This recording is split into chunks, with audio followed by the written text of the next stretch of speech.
What's up, guys? Welcome to our community documentary vlog. Today we delve into the heart of our neighborhood to understand its unique needs and challenges. We conducted a survey to gather insights from residents, learning about their priorities and concerns. Together, we will explore the findings and offer recommendations aimed at improving our community's quality of life. As we navigate through the voices of our community, we invite you to join us in identifying and addressing the issues that matter most to us all. Let's get started!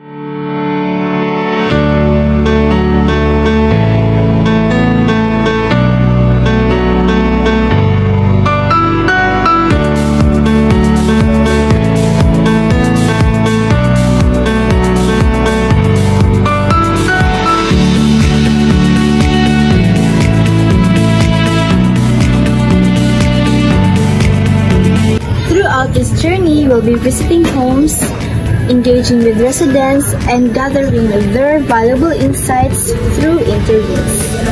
Each voice matters, and together, we will explore the challenges they face and the hopes they hold for our neighborhood's future.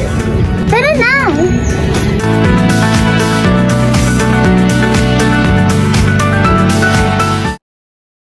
Good afternoon po, ma'am. Can we include you po in our survey interview about your community po? First question po is, unsa ang pinakadako nga issue nga mahitabo diri sa Barangay Sawangan if naapoy calamities po? So, based on experience last year, katog yung landslide sa isang kapurok na mo, which is ang katong sa Banga, sa highway. At the same time, Bahakod. Ang usa po ang exact nga location or area diri sa Barangay Sawangan ang affected kaayo if naapo ang kana nga moabot nga calamities po. Exact location is Purok 1B, Banga. And kung sa flood pod kay sa Purok 2 o partly pod sa Purok 3. Po ang changes or pagbago ang gusto nimo makita po diri sa Barangay Sawangan po. Changes sa mga infra like mga buildings din. For example kanang wala man gud mi palengke din so if possible sunod sa future if mahimo na siya kanang balag mini palengke lang para dili na maglisod ang mga residents ng mga to sa mga. Then po last po is unsa po yung prefer nga way para maka-access sa mga information or mahimalo sa barangay po? So prefer ways through social media. So ingana siya kay mo naman na siya karon sa 21st century. So sana pong mga wala po mga cellphones like sa mga edad-edaran na pwede ra po through posters ingana. Thank you po. Thank you, ma'am.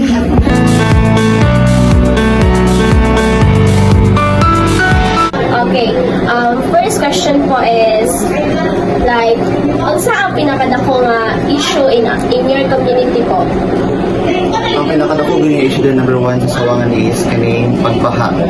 Kay walay proper drainage system o ikaduha kaning mga angit-ngit na wala di siya lighting, walay street lighting, so na siya nag-cause na siya og pangbato sa mga inabato ang mga balay-balay sa mga batang. And then po, unsa po ang particular area nga affected kaayo like sa flooding or like what you said po nga like kulang og mga street lights or wala kaayo like mga suga nga makakos siya o like problem sa pagbato sa mga balay po?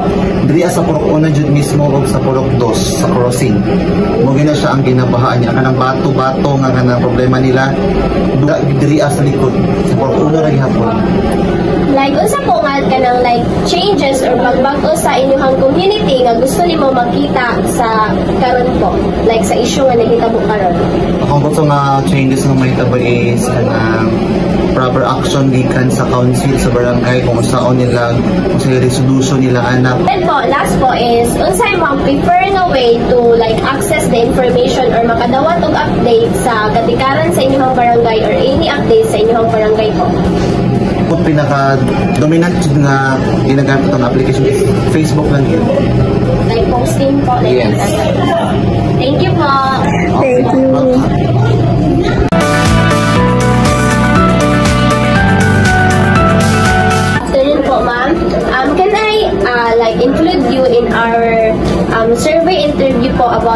issues here in your community po? Yes. Here po.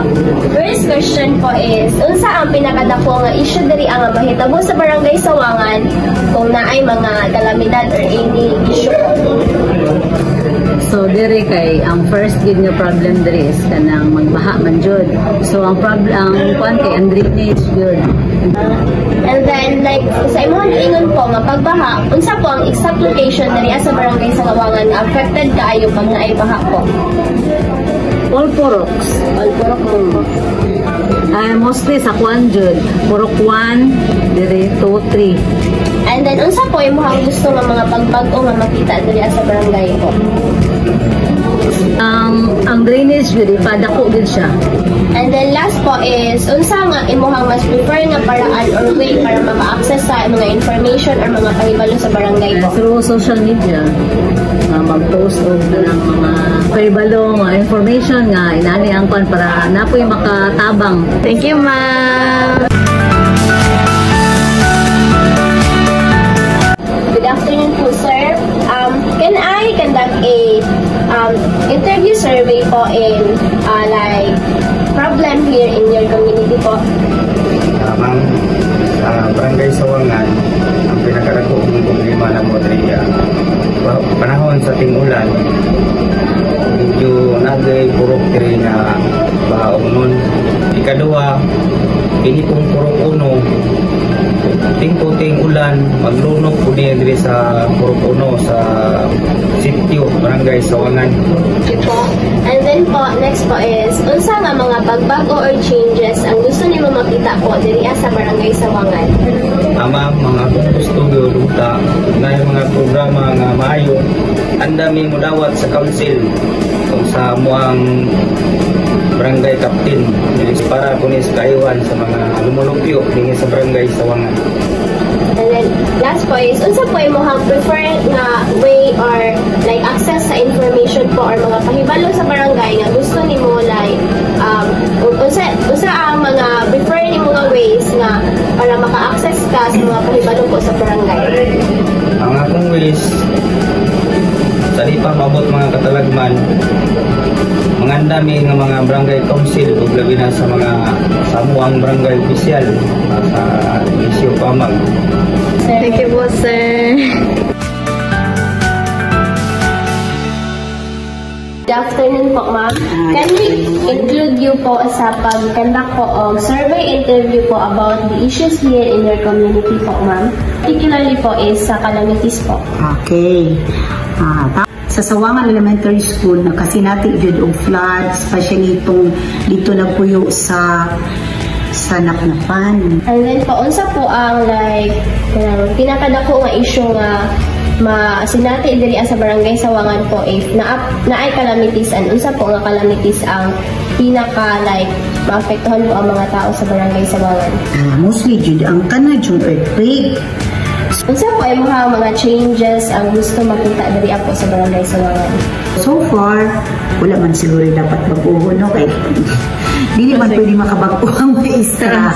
Dapat sila ang magkuan sila magbanding ba ang eskwelahan, di ba ang eskwelahan ug ang mga dito ang kapitan, mga anak ba magbanding na sila. Yes, unsa po ang imong prefer na way para maka-access or like dawat og mga pahibalo or bago nga information or update po sa gikan sa barangay po? So ang uban nga makakuha mig access sa info drive online na jud siya kasagaran. So, thank you po. Thank you so much. Thank you, ma'am. Sige.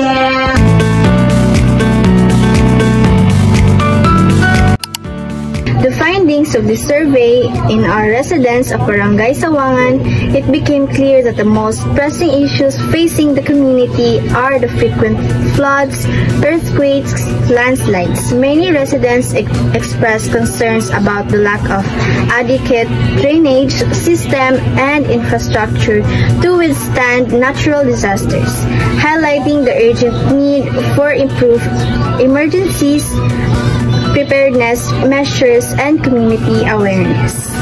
In recommendations to effectively address these challenges, we recommend establishing a comprehensive disaster preparedness program that includes community training sessions and drills focused on floods and earthquakes response. Additionally, investing in enhanced drainage system and land stabilization project is essential to mitigate the risks associated with the flooding and landslide.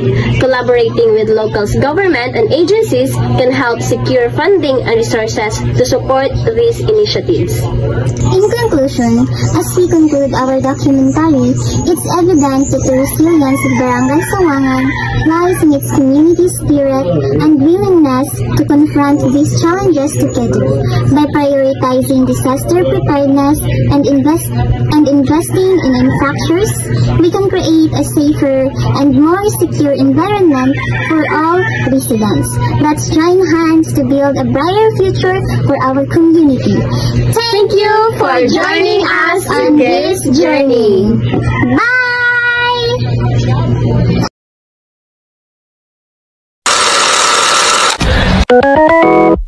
Bye!